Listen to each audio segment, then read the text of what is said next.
Hello, my name is Arkadiusz Trzciołek. Second quarter is proving volatile for the Polish fixed income market. The local environment is still bonds friendly, with strong growth being counterbalanced by subdued inflation and low primary issuance.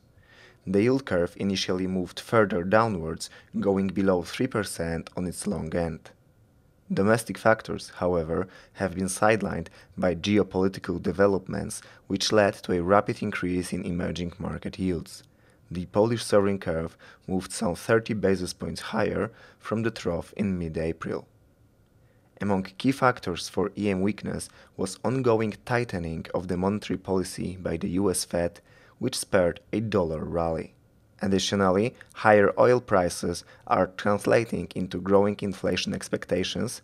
As Brent oil approached $80 per barrel, the market-based inflation gauges are also heading higher. The US dollar has strengthened significantly in the last couple of weeks, as the dollar index is more than 5% higher than its trough in April. A stronger dollar, together with liquidity strains, is proving a drag for emerging market currencies which have broadly depreciated in May. Although the main victims were Turkish lira and Argentinian peso, Central Eastern Europe was also under pressure as the Polish zloty fell by about 6% against the dollar. The stress in EMs was not only limited to the FX market, as the market interest rates have increased sharply as well. The global sentiment towards EM has deteriorated, which is leading towards capital outflows out of emerging markets. Despite the recent stress and increased volatility on the market, we uphold our quarterly forecast that Polish yields have further scope to inch lower by the end of the second quarter. In the midterm, the monetary policy in Poland is likely to remain dovish. The MPC's forward guidance sees rates unchanged within the next 12 months, as inflation remains below the 2.5% target. The central budget is so far running a surplus, which confirms that the deficit for the full year should stay well below 3% of GDP.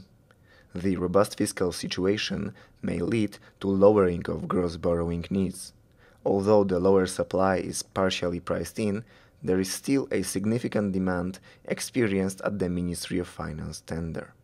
In April, Standard & Poor's raised its BBB+ rating from stable to positive, as the agency acknowledged the improvement in fiscal situation.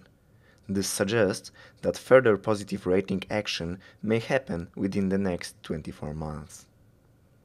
Among the key external drivers by the end of the year will be the actions introduced by the Fed and ECB. The US authorities are on course to normalize their monetary policy, which is exerting an upwards pressure on bond yields. We believe that the biggest question mark is whether the Fed will deliver 3 or 4 hikes, which will materialize in higher yields by the end of the year. On the other hand, the ECB is expected to conclude the asset purchase program.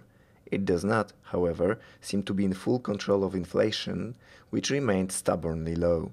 Additionally, the slowdown in economic activity in Europe may not allow the authorities to decisively sharpen their rhetoric. This may slightly counterbalance the actions taken by the Fed. Thank you for your attention.